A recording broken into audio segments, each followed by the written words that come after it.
Hello my dear student, आप सभी का स्वागत है इसके सर यूट्यूब चैनल पे। आज आप लोगों के लिए 12th फिजिक्स में जो हमने सेशन स्टार्ट किया था 25 वीवीआई लॉन्ग क्वेश्चन का, उसका आज लेक्चर नंबर 5 होने वाला है। और इस लेक्चर में देखने वाले हैं संधारित्र का श्रेणी क्रम संयोजन तथा समांतर क्रम संयोजन का जो फॉर्मूला होता है उसको सत्यापित करने वाले हैं। और ये दोनों क्वेश्चन लॉन्ग क्वेश्चन में पूछा जाता है, 5-5 मार्क्स में पूछा जाता है। आप लोगों को बता दें कि आप लोगों के बिहार बोर्ड के एग्जाम में 12th फिजिक्स में टोटल 5 वीवीआई लॉन्ग क्वेश्चन पूछा जाता है, जिसमें आप लोगों को 3 गो के जवाब देना होता है। और ये टोटल 5 वीवीआई लॉन्ग क्वेश्चन आप लोगों को इसी सेशन से देखने को मिलेगा। तो ये 5वां सेशन है, 4 सेशन हो चुका है। यदि आप नहीं देखे हैं तो प्लेलिस्ट में जाके देख लीजिएगा। ये 5वां सेशन को स्टार्ट करते हैं, ध्यान से देखिएगा। इससे पहले हम आप लोगों को संधारित्र के बारे में, संधारित्र और धारिता के बारे में पूरा डिटेल से बता दिए थे कि जो धारिता होता है वो आवेश की ग्रहण करने की क्षमता को धारिता कहते हैं। और आवेश जहां इकट्ठा होता है, जो युक्ति होता है, जो एक तरह के डिवाइस होता है, और जहां पे आवेश जाके इकट्ठा होता है उसको बोलते हैं संधारित्र। उसको क्या बोलते हैं? संधारित्र। ये जो आप लोगों को दिख रहा है ये बेलनाकार क्या है? संधारित्र। संधारित्र आप लोग देखे होंगे पंखा में भी लगा हुआ रहता है, बहुत जगह संधारित्र टीवी में भी लगा होता है। इसमें संधारित्र का मतलब क्या है? इसके अंदर क्या रहता है? आवेश भरा हुआ रहता है। आवेश बोले तो इलेक्ट्रॉन, बहुत ज्यादा क्या रहता है? आवेश भरा रहता है। और किसी भी टीवी हो या तो एसी हो या तो पंखा हो, इसको चलने के लिए एकाएक बहुत अधिक आवेश और वोल्टेज की आवश्यकता होती है। एकाएक आवेश और वोल्टेज की आवश्यकता होती है। तो ये क्या होता है, जैसे हम स्विच डालते हैं तो ये जो संधारित्र होता है उसको फटाक से बहुत ज्यादा मात्रा में वोल्टेज और आवेश यानी इलेक्ट्रॉन चला जाता है, जिसके कारण क्या होता है? पंखा घूमने लगता है और एसी चलने लगती है। तो ये हम आप लोगों को बताते हैं। आप संधारित्र, ये संधारित्र का कुछ आप लोगों को कार्य बताएं जो कि दिनचर्या में यूज होता है, जो आप लोग देखे भी होंगे। तो आज हम चलिए स्टार्ट करते हैं संधारित्र का श्रेणी क्रम संयोजन और समांतर क्रम संयोजन। इसमें अच्छा हम क्यों करेंगे श्रेणी क्रम और समांतर क्रम? अगर मान लीजिए बहुत बड़ा एसी है तो उसके लिए बहुत बड़ा क्या चाहिए? वोल्टेज भी चाहिए बहुत ज्यादा, और आवेश भी चाहिए, इलेक्ट्रॉन भी बहुत ज्यादा चाहिए। तो उस स्थिति में आप लोगों को इतना बड़ा क्या, बहुत ज्यादा बड़ा चाहिए कंडेंसर, यानी बहुत ज्यादा बड़ा चाहिए संधारित्र। तो यदि मान लीजिए आपके पास नहीं है तो क्या कीजिएगा? 2-3 गो कंडेंसर को जोड़ दीजिएगा श्रेणी क्रम में या तो समांतर क्रम में, श्रेणी या तो समांतर क्रम में। इसके बाद क्या होगा? ऊर्जा की मान बढ़ जाएगा और फिर क्या होगा? चलने लगेगा। तो क्या होगा? जो यहाँ पे हम बता रहे हैं संधारित्र का संयोजन 2 तरह से हम कर सकते हैं। यदि हमको ऊर्जा बढ़ाना हो तो समांतर क्रम में जोड़ देंगे, यदि घटाना हो तो श्रेणी क्रम में जोड़ देंगे। क्या करेंगे? श्रेणी क्रम में जोड़ देंगे। ये प्रतिरोध का उल्टा होता है, आगे आप लोगों को खुद पता चल जाएगा। तो ये 2 तरह के होता है, संधारित्र का श्रेणी क्रम संयोजन और संधारित्र का समांतर क्रम संयोजन। समांतर क्रम संयोजन को पार्श्व क्रम भी बोला जाता है। तो सबसे पहले तो आप लोगों को संधारित्र दिख गया होगा, तो हम स्टार्ट करते हैं संधारित्र का श्रेणी क्रम संयोजन के तुल्य धारिता निकालने वाले हैं। श्रेणी क्रम संयोजन का क्या करेंगे? श्रेणी क्रम संयोजन का तो सबसे पहले क्या लेना पड़ेगा बाबू? संधारित्र लेना पड़ेगा। संधारित्र का फिगर कुछ इस टाइप से होता है। आप लोग क्या 2 संधारित्र भी लेके कर सकते हैं, 3 संधारित्र भी लेके कर सकते हैं, 4 संधारित्र भी लेके कर सकते हैं। जितना संधारित्र बढ़ाइएगा कैलकुलेशन उतना ज्यादा हार्ड होता जाएगा। तो हम 3 संधारित्र लेके प्रूव करते हैं, एग्जाम में भी आप लोगों को यही करना है। सबसे पहले आप लोगों को श्रेणी क्रम किसे कहते हैं ये लिखना पड़ेगा। अगर एग्जाम में ये क्वेश्चन आए, और बहुत बार आया भी गया है, ये वीवीआई भी क्वेश्चन है, बहुत बार आया गया है, शायद एक बार ये क्वेश्चन पूछा गया है, तो आप लोगों को सबसे पहले श्रेणी क्रम इंग्लिश में लिख दिए हैं सीरीज ग्रुपिंग। सीरीज ग्रुपिंग का मतलब हुआ श्रेणी क्रम संयोजन। इसको क्या करना है आप लोगों को? एक तरह के हेडिंग, या तो हिंदी में भी हेडिंग डाल सकते हैं श्रेणी क्रम संयोजन। इसके बाद आप लोगों को क्या करना है? इस तरह के करके अब इसके बाद इसका थोड़ा सा परिभाषा आप लोगों को लिखना है। देखिए, जब 2 या 2 से अधिक संधारित्र को इस प्रकार संयोजन किया जाए कि प्रत्येक संधारित्र की आवेश समान तथा विभव अलग अलग हो। विभव बोले तो विभवांतर अलग अलग हो, तो इस संयोजन को श्रेणी क्रम संयोजन कहा जाता है। यानी 2 या 2 से मतलब 2 या 2 से अधिक लेना है, 2 भी ले सकते हैं या तो 2 से अधिक ले सकते हैं। और सभी संधारित्र में आवेश होना चाहिए समान और विभवांतर होना चाहिए अलग अलग। तो इस तरह के जो संयोजन बनेगा, इस संयोजन को हम श्रेणी क्रम संयोजन कहते हैं। यहाँ से ऑब्जेक्टिव क्वेश्चन भी क्लियर होता है कि श्रेणी क्रम संयोजन में आवेश, सभी संधारित्र में आवेश समान होता है और विभवांतर अलग अलग होता है। ये क्वेश्चन भी आप लोगों को क्लियर हुआ। इसी तरह से शॉर्ट में इसका परिभाषा लिखना है। इसके बाद हम क्या करते हैं, यहाँ पे 3 गो क्या करता है फिगर बना के आप लोगों को 3 संधारित्र लेना पड़ेगा एग्जाम में। तुरंत परिभाषा, तुरंत यहाँ पे फिगर बनाना है। तो ये मान लीजिए क्या है, पहला संधारित्र है, तो इसको क्या बोलेंगे C1, पहला है तो C1, ये दूसरा है तो C2, ये तीसरा है तो C3। इस पे हम क्या देंगे, प्लस क्यू आवेश, प्लस क्यू आवेश देंगे तो यहाँ पे देखिए क्या हो जाएगा बाबू, प्लस क्यू आवेश, इस पे प्लस हो जाएगा और इस पे क्या चला जाएगा, माइनस, इस पे हो गया बाबू माइनस। अब फिर ये माइनस वाला फिर इसको क्या कर देगा, ये प्लस कर देगा, यहाँ पे चला जाएगा प्लस, और फिर ये क्या हो जाएगा बाबू, माइनस, ये हो जाएगा माइनस, और फिर यहाँ से इधर क्या चला जाएगा, प्लस, ये हो जाएगा प्लस, ये फिर क्या हो जाएगा, ये माइनस हो जाएगा, ये हो जाएगा बाबू माइनस, और फिर ये साइड में आएगा प्लस, तो प्लस क्या करेंगे, इधर से तार जोड़ के को भूमि द्वारा जोड़ दिए ताकि जितना भी आवेश बचेगा वो पृथ्वी के अब अंदर चला जाएगा। तो सब पे क्या दिए, प्लस क्यू आवेश दिए, सब पे समान आवेश दिए, इस पे प्लस क्यू दिए थे तो इसके विपरीत चिन्ह अब इसमें देना पड़ेगा, तब ना संधारित्र का निर्माण होगा। पहला संधारित्र, ये दूसरा, ये तीसरा हो गया, और सभी संधारित्र में क्या बोल रहे थे कि विभवांतर अलग अलग होना चाहिए। तो यहाँ पे देखिए विभवांतर V1 है, इसका विभवांतर V2 है, इसका विभवांतर V3 है, क्योंकि 3 संधारित्र है तो तीनों का अलग अलग विभवांतर है। ये हमारे पास क्या है, बैटरी है, ये प्लस सिरा है, ये क्या है, माइनस सिरा है, ये प्लस है, ये क्या है, माइनस है। प्लस वाला क्या होता है, लाल, तो इसीलिए देखिए सारा लाल हम करके दिखाए हैं। ये ब्लैक वाला क्या है, काला है। आप लोगों को बैटरी पहचानने भी नहीं आता होगा तो ये पहचान जाइएगा कि जो बड़का रहेगा, इसमें लाल करके दे दिए तब ना, जो बड़का रहेगा वो प्लस रहेगा, जो छोटका रहेगा वो क्या रहेगा, माइनस रहेगा। यहाँ तक में तो आप लोगों को कोई दिक्कत नहीं होना चाहिए। और सब पे आवेश देखिए क्या दिए हैं, समान। इसी तरह से आप लोगों को भी फिगर बनाना है, ये पहला संधारित्र C1, ये दूसरा C2, ये तीसरा C3। अब क्या करना है, इस चित्र का बाद थोड़ा सा नीचे लिखना पड़ेगा। अब एग्जाम में आप लोग 5 नंबर लेना चाहते हैं तो थोड़ा सा लिखना ही पड़ेगा, तो थोड़ा सा लिखिएगा। माना दिए गए चित्र में, माना कि ये जो दिए गए चित्र में C1, C2 और C3 3 संधारित्र श्रेणी क्रम में जुड़ा हुआ है। 3 संधारित्र किस में जुड़ा हुआ है, श्रेणी क्रम में जुड़ा हुआ है, जिनके सिरों के बीच विभवांतर क्रमशः V1, V2 और V3 है। V3 लगाया गया क्योंकि 3 को संधारित्र है तो तीनों के सिरों के बीच अलग अलग विभवांतर, इसके बीच विभवांतर V1, इसके बीच विभवांतर V2 और इसके बीच विभवांतर V3 लगाया गया है। बस इतना ही लिखना है और लिख सकते हैं। तथा तीनों संधारित्र में आवेश क्या हो रहा है, समान प्रवाहित हो रहा है। ये हम शुरू में भी लिखे थे और यहाँ भी फिगर में भी आप लिख दीजिएगा तो समझ जाएगा कि तीनों संधारित्र में क्या हो रहा है, आवेश समान आया है, प्लस क्यू क्यू। तो ये फिगर का बात हो गया। जब फिगर का बात हो गया तो आप बताइए, 3 को अलग अलग संधारित्र तो है लेकिन तीनों में अलग अलग क्या है, विभवांतर है। तो जब हम परिणामी विभवांतर निकालेंगे, यानी जब कुल विभवांतर को जोड़ेंगे तो बड़ी V बराबर क्या हो जाएगा, V1 plus V2 plus V3 हो जाएगा। यहां तक में कोई दिक्कत। अब हम क्या निकालने वाले हैं, परिणामी विभवांतर। तो देख लीजिए, परिणामी विभवांतर बराबर V बराबर कितना हो जाएगा, V1 plus V2 plus V3। इसको क्या मानेंगे बाबू, समीकरण 1। हम कुछ नहीं किए हैं बाबू। यहाँ पे बैटरी क्या दिया, विभवांतर। ये विभवांतर क्या हुआ, 3 भागों में क्या हुआ, टूट गया। अब हम उसको परिणामी विभवांतर निकाल रहे हैं। तो विभवांतर बराबर अगर परिणामी निकालेंगे तो क्या करना पड़ेगा, जोड़ना। परिणामी निकालेंगे तो तीनों को जोड़ना पड़ेगा। तो तीनों को जोड़ दिए। यहाँ पे क्या किए, V1 V2 प्लस V3, इसको मान लिए समीकरण 1। अगर ये मान लिया जाए, जिस तरह से यहाँ पे तीनों विभवांतर को हम जब परिणामी किए तो भी हुआ, उसी तरह से हम मान लेते हैं यदि तीनों संधारित्र को हम जोड़ते हैं तो समतुल्य धारिता C आता है। क्या आता है, बड़ी C आता है। उसमें S लगा देंगे क्योंकि यहाँ पे सीरीज, यहाँ पे क्या हो रहा है, सीरीज ग्रुपिंग हो रहा है, यानी श्रेणी क्रम हो रहा है। तो यानी C1, C2, C3 अगर ये इस तीनों को जोड़ेंगे यानी समतुल्य करेंगे, तब जोड़ेंगे तो मान लेते हैं क्या हो जाता है, CS। C से हो गया संधारित्र, S का मतलब हुआ सीरीज, इसीलिए हम क्या CS मान लिए, समतुल्य धारिता। तो यहाँ पे यदि समतुल्य धारिता CS हो तो, यदि समतुल्य धारिता CS हो तो आप बताइए V बराबर कितना होगा, Q बटा CS। बोलिएगा सर ये क्यों हुआ, तो आप लोग पढ़े होंगे, कहाँ पे पढ़े होंगे, देखिए ध्यान से।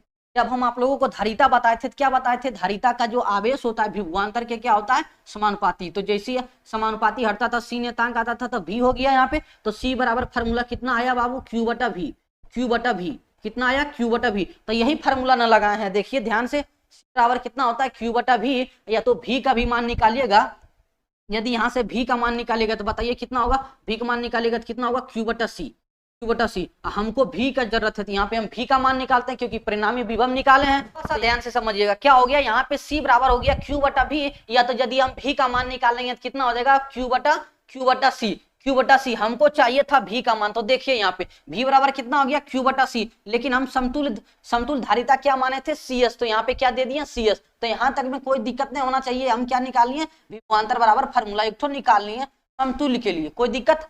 अब देखिए हम क्या निकालेंगे V1 के लिए, V2 के लिए, V3 के लिए, क्योंकि ये V के लिए तो यहाँ पे निकाल लिए, लेकिन V1 के लिए निकालेंगे तो V बराबर फार्मूला तो यही ना होता था, V बराबर Q बटा C होता था। Q बटा कितना होता था? C। जब समतुल्य के लिए निकाले थे तो Q बटा यहाँ पे क्या लिए थे? CS लिए थे, CS। अरे यहाँ पे जो आवेश है, आवेश तो सब में समान है, तो आवेश के लिए तो आप लोगों को टेंशन नहीं लेना है, क्योंकि आवेश सब में क्या दिया गया है? समान दिया गया है। तो हम जैसे ही निकालेंगे V1 का मान, तो आप ही बताइए, जैसे V1 का मान निकालेंगे कितना होगा? Q बटा C1, Q बटा C1, क्योंकि हम पहला संधारित्र के लिए निकालेंगे, इस संधारित्र के लिए निकालेंगे, इस संधारित्र के लिए मान लीजिए V1 का मान निकालेंगे, कितना होगा? Q बटा C1, Q बटा C1। जब इसके लिए निकालेंगे V2 का मान, तो V2 बराबर कितना होगा? Q बटा C2, Q बटा C2। जब इसके लिए निकालेंगे V3 का मान, तो V3 का मान कितना होगा? Q बटा C3, Q बटा C3। आप लोगों को यहाँ क्या करना है? नहीं लिखना है, यहाँ फिगर था इसीलिए ज्यादा आप लोगों को समझ में आ गया होगा कि जब V3 का मान निकालेंगे तो Q बटा C3 आएगा, जब V2 का मान निकालेंगे तो Q बटा C2 आएगा, मतलब जिसका मान निकालेंगे उसी के संधारित्र से भाग देंगे। तो यहाँ तक आप लोगों को समझ में आ गया होगा। तो यहाँ पे देखिए निकाल के दे दिए, V1 का मान यहाँ पे निकाल दिए हैं, अब V2 का मान हो गया Q बटा C2, और यहाँ पे देखिए V3 का मान हो गया Q बटा C3। तो यहाँ तक में कोई दिक्कत है? अब समीकरण 1 से चलेंगे, क्योंकि हम परिणामी विभवांतर निकालना चाह रहे थे, परिणामी विभवांतर निकालना चाह रहे थे, तो समीकरण 1 से चलेंगे। तो V बराबर कितना था? V1 plus V2 plus V3, बस इस तीन को क्या करना है? जोड़ना है। तो अब V का मान यहाँ पे तुल्य के लिए निकाले थे, Q बटा कितना हो गया? CS, Q बटा CS हो गया। अब देखिए V1 का मान, V1 का जब मान रखेंगे बाबू कितना होगा? Q बटा C1। जब V2 का मान रखेंगे कितना होगा? Q बटा C2। जब V3 का मान रखेंगे कितना होगा? Q बटा C3। अब क्या करेंगे? देखिए एक रो में Q, एक रो में Q, एक रो में Q, तीनों में आवेश समान, आवेश तो सब में समान था, तो यहाँ पे आवेश क्या लिए? कॉमन। जैसे कॉमन लेंगे तो कितना बचेगा? 1 बटा C1 प्लस 1 बटा C2 अब प्लस 1 बटा C3। इतना जब बचेगा बाबू, तो अब बताइए, ये Q से ये Q का लंका लग गया, ये Q से ये Q का क्या हो गया? लंका लग गया। तो यहाँ तक में कोई दिक्कत? अब इधर क्या बचा? 1 बटा CS, यहाँ पे क्या बचा? 1 बटा C1 प्लस 1 बटा C2 प्लस 1 बटा C3। यही हमको क्या करना था? प्रूव्ड, यही करना था बाबू, प्रूव्ड। ये क्या था बाबू? श्रेणी क्रम, श्रेणी क्रम। लेकिन याद कीजिए, प्रतिरोध में आप लोग 10th में भी प्रूव्ड किए होंगे, प्रतिरोध में श्रेणी क्रम संयोजन में आता था RS बराबर आता था R1 प्लस R2 प्लस आता था R3। लेकिन ये तो उल्टा हो गया, ये क्या हो गया? उल्टा हो गया, संधारित्र में उल्टा हो जाता है। तो संधारित्र में उल्टा करके याद रखिएगा, प्रतिरोध वाला याद रखिएगा कि प्रतिरोध में श्रेणी में होता था सिंपल, लेकिन क्या हो गया? समांतर में हो गया टेढ़ा, यानी उल्टा हो गया। यानी जो प्रतिरोध में समांतर क्रम में होता था वो यहाँ पे संधारित्र में श्रेणी क्रम में हो रहा है। इस तरह से जब कंपैरिजन करके याद कीजिएगा तो दोनों याद रहेगा। क्या रहेगा? दोनों याद रहेगा। तो यहाँ तक में कोई दिक्कत? ये तीन संधारित्र था, तीनों को हमें क्या कर दिए? श्रेणी क्रम में जोड़ के हम प्रूव कर दिए। तो सबसे पहले आप लोग क्या करना है? इस तरह की बातें लिखना है, बहुत छोटा है, फिर फिगर बनाना है, फिगर का बात यहाँ पे लिखना है। इसके बाद इतना कैलकुलेशन आप लोगों को करना पड़ेगा। ये आप लोगों को PDF क्या होगा? बिल्कुल फ्री में मिलेगा, बिल्कुल क्या मिलेगा? फ्री में मिलेगा। ये मेरा मोबाइल नंबर पे मिलेगा। तो कितना हो गया? ये नंबर क्या कीजिए? लिखिए और ग्रुप मैसेज कीजिए, आप लोगों को PDF बिल्कुल फ्री में दिया जाएगा। तो यहां तक में आप लोग समझ में आ गया। जब 3 संधारित्र था तो 3 गो जुटा। अगर मान लीजिए हमारे पास 2 गो संधारित्र हो, तब अगर 2 गो संधारित्र हो तो क्या करते हैं? 1 बटा ये परिणामी के लिए क्या हम C भी ले सकते हैं, या तो CS क्यों लिए थे? श्रेणी क्रम था इसीलिए सीरीज के लिए S लिए थे, C भी ले सकते हैं। तो इतना बराबर कितना हो गया? 1 बटा C1 प्लस 1 बटा C2। अगर 2 को लीजिएगा तो इतने होगा। तो आप इसको देखिए डायरेक्ट निकालने के लिए इसका ट्रिक बन जाता है। अगर मान लीजिए 1 बटा C बराबर, देखिए इसको हम लघुत्तम ले लेंगे तो कितना होगा? C1 into C2। जब इसको भागा दीजिए कट जाएगा तो ऊपर में हो जाएगा C2 अब प्लस हो जाएगा बाबू C1, क्योंकि इससे भागा दीजिए कटेगा, इतना गुना 1 कीजिएगा इतना ही आएगा। तो हमको तो चाहिए C, तो C का मान निकालने के लिए दोनों को क्या करना पड़ेगा? पलटना पड़ेगा। तो जैसे पलटेंगे बाबू, तो आप ही बताइए, जिसको जैसे पलटेंगे तो इधर भी पलट जाएगा। तो कितना होगा? C1 इंटू C2 और नीचे में होगा C1 प्लस C2। तो यही बोलता है बल सर, देखिए ना, ये ट्रिक बन गया। क्या बन गया? ट्रिक बन गया कि अगर 2 संधारित्र जुटा हो, मान लीजिए एक संधारित्र ये है, एक तो संधारित्र क्या है? ये है, समझ में आ गया ना? ये श्रेणी क्रम में लगा हुआ है। क्या लगा हुआ है बाबू? श्रेणी क्रम में। इसका मान लीजिए क्या है? 5 माइक्रोफैराड, 5, इसमें 5 फैराड है, इसका मान लीजिए 6 फैराड, फैराडे में मान लीजिए क्या है?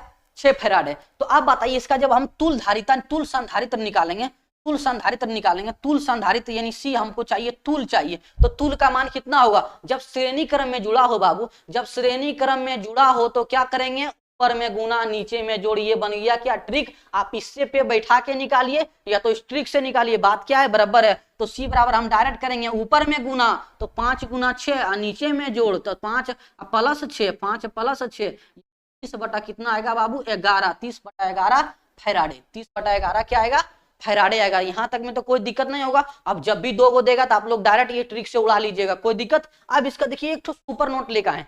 सुपर नोट ये कहता है यदि धारिता को कम करना हो, यदि धारिता को कम करना हो, कम करने के लिए श्रेणी क्रम में जोड़ा जाता है। श्रेणी क्रम में क्या किया जाता है बाबू, जोड़ा जाता है। एक थोड़ा सा एग्जांपल देखिए, अब 1 बटा सी बराबर कितना आएगा फॉर्मूला, दो ही तरह से देख लीजिए, 2 से 1 प्लस 1 बटा C2, बस 2 ही एग्जाम्पल के लिए अब ये 2 ही को देके हम आप लोगों को समझाना चाह रहे हैं।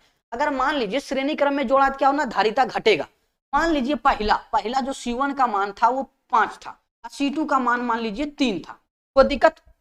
ये फैराडे में मान लीजिए इतना क्या था, फैराडे था। तो आप ही बताइए, जब इसका तूल निकालिएगा ना, जब भी तूल निकालिएगा तो ये दोनों के मान से क्या आएगा, कम आएगा। ये भी एग्जाम में पूछता है। श्रेणी क्रम संयोजन में जब तुल्य संधारित्र का मान निकाला जाता है वो प्रत्येक संधारित्र से क्या होता है, कम होता है। देखिए हम निकाल के दिखाते हैं आप लोगों को। इसका ट्रिक भी था डायरेक्ट निकालने के लिए, क्या था, ऊपर में गुना, ऊपर में गुना तो 5 गुना 3 नीचे में जोड़ हो जाएगा, तो कितना होगा 8 हो जाएगा, 5 3 8 तो 15 बटा कितना हो गया 8।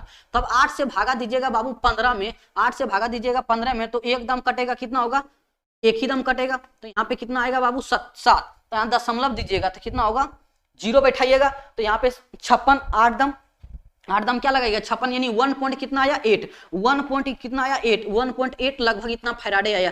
तो आप ही बताइए जो तुल्य धारिता आया ये दोनों से कम आया कि नहीं, ये दोनों से क्या आएगा, कम आएगा। इसका मतलब है जब धारिता का मान घटाना है तो हमको समांतर क्रम में नहीं बल्कि श्रेणी क्रम में लगाना है। समांतर क्रम में तो बढ़ जाएगा लेकिन श्रेणी क्रम में धारिता का मान क्या होता है, घटता है। तो ये क्या हुआ आप लोगों का क्लियर हुआ। और ये भी ऑब्जेक्टिव में पूछेगा, जो हम बार बार बता रहे हैं कि जो श्रेणी क्रम संयोजन में जो तुल्य धारिता का मान होता है वो प्रत्येक धारिता के मान से क्या आता है, कम आता है। देखिए यहाँ पे प्रूव्ड है, यहाँ पे क्या आया है, कम आया है, ये दोनों से कम है 1.8 फैराडे। अब देखिए दूसरा पॉइंट क्या कहता है, दूसरा पॉइंट ये कहता है, ये आप लोगों को ऑब्जेक्टिव क्वेश्चन भी क्लियर होगा, बहुत सारा न्यूमेरिकल भी क्लियर होगा।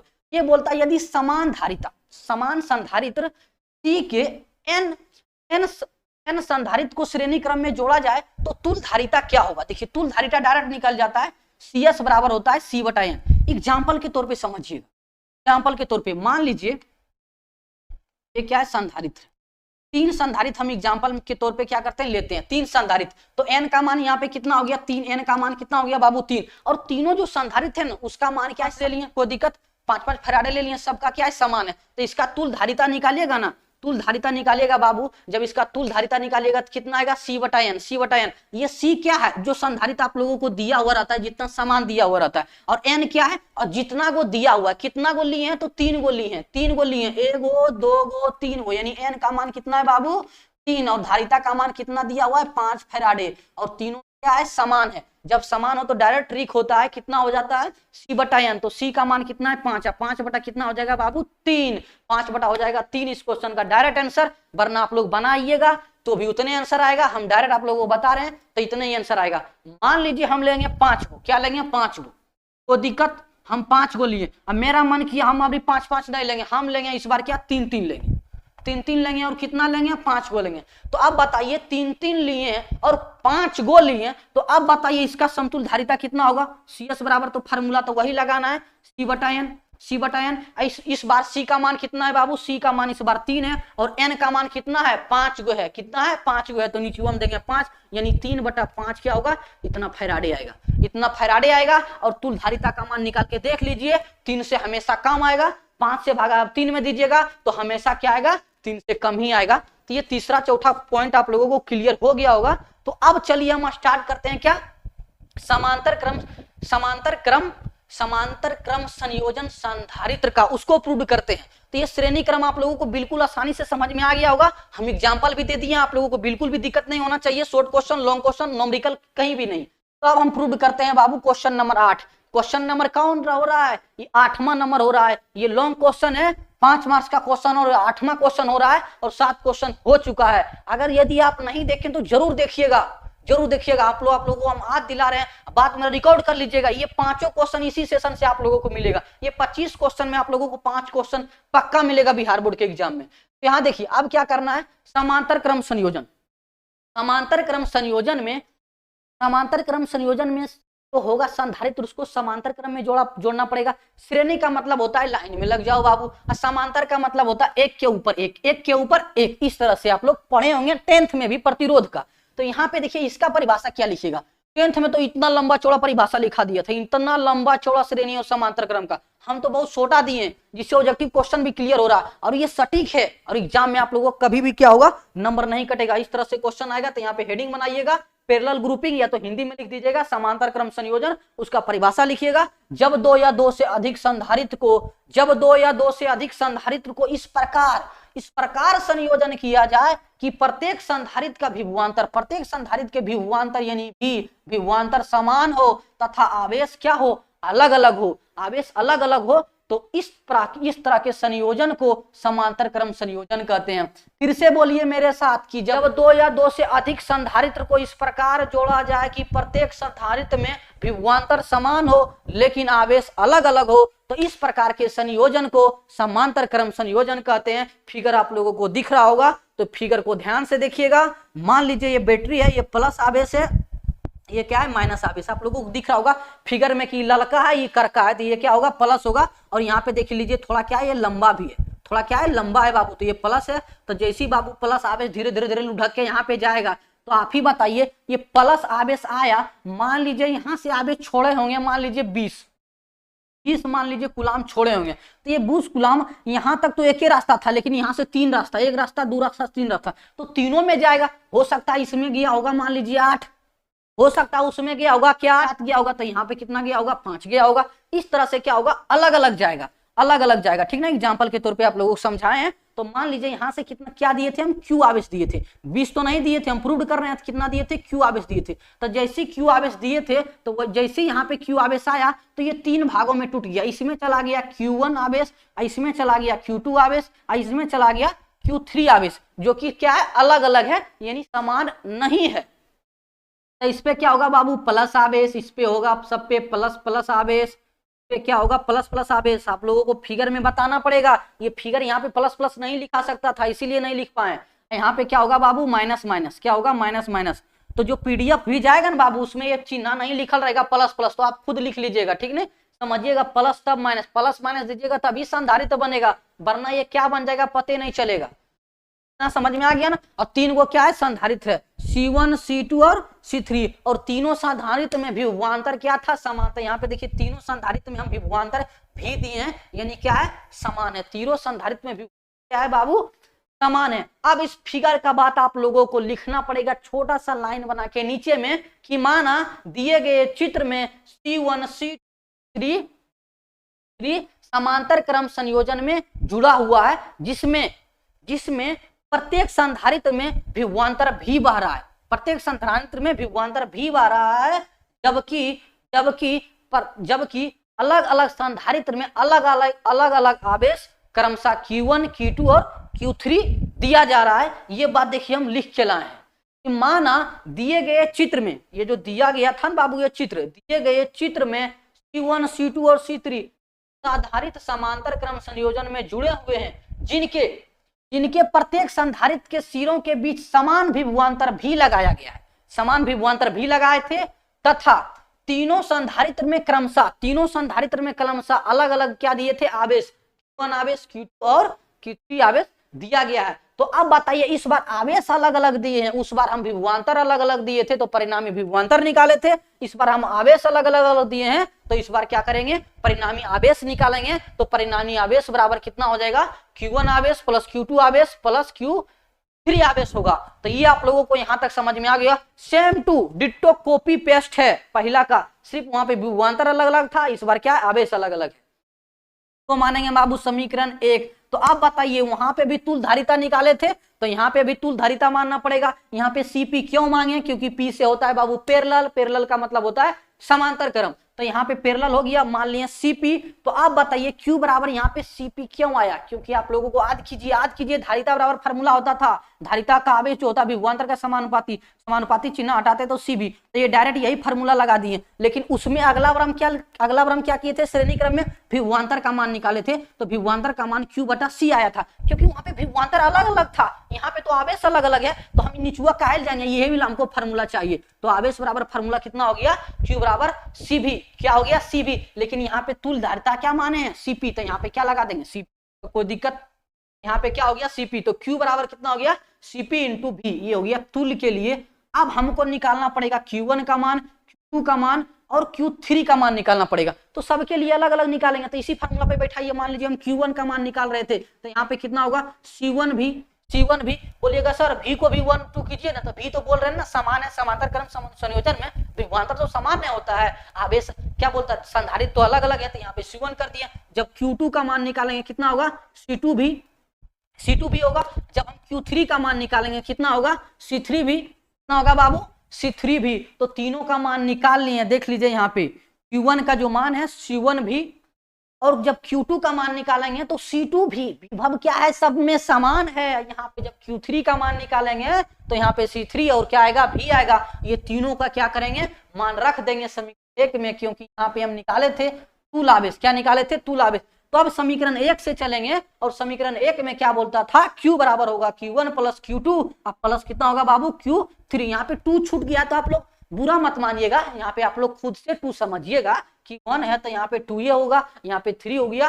इंसान है, गलती से मिस्टेक हो जाता है कभी कभी। अब ध्यान से देखिए, अब यहाँ पे जब तुल यहाँ पे आवेश का जब मान रखेंगे तो यहाँ पे आवेश का मान आया था Cp, तो यहाँ पे क्या लिखेंगे Cp इंटू V बराबर। जब Q1 का मान रखेंगे तो बाबू बताइए Q1 का जब मान रखेंगे तो यहाँ पे C1 भी हो गया, जब Q2 का मान रखेंगे तो C2 और V हो गया, और जब Q3 का मान रखेंगे तो हो गया C3 और V हो गया। अब क्या करेंगे देखिए, सब में V, तीनों में क्या है V है, यानी V को क्या लेना है कॉमन। तो बाबू जैसी बताइए V को क्या लेंगे कॉमन, तो आप बताइए यहाँ पे V के कॉमन लिए तो यहाँ पे क्या बचा C1, यहाँ पे बचा C2 और यहाँ पे बचा C3, तो V से V का क्या हो गया लंका लग गया। अब जैसे V से V का लंका लगा तो आप बताइए Cp बराबर कितना हो गया C1 plus C2 plus C3। यही हमको क्या करना था, प्रूव करना था। ये प्रूव किया समांतर क्रम संयोजन में, लेकिन प्रतिरोध बलाद कीजिए, प्रतिरोध बलाद समांतर क्रम संयोजन में तो उल्टा होता था, तो हम बता रहे हैं कि उल्टा करके याद करना है।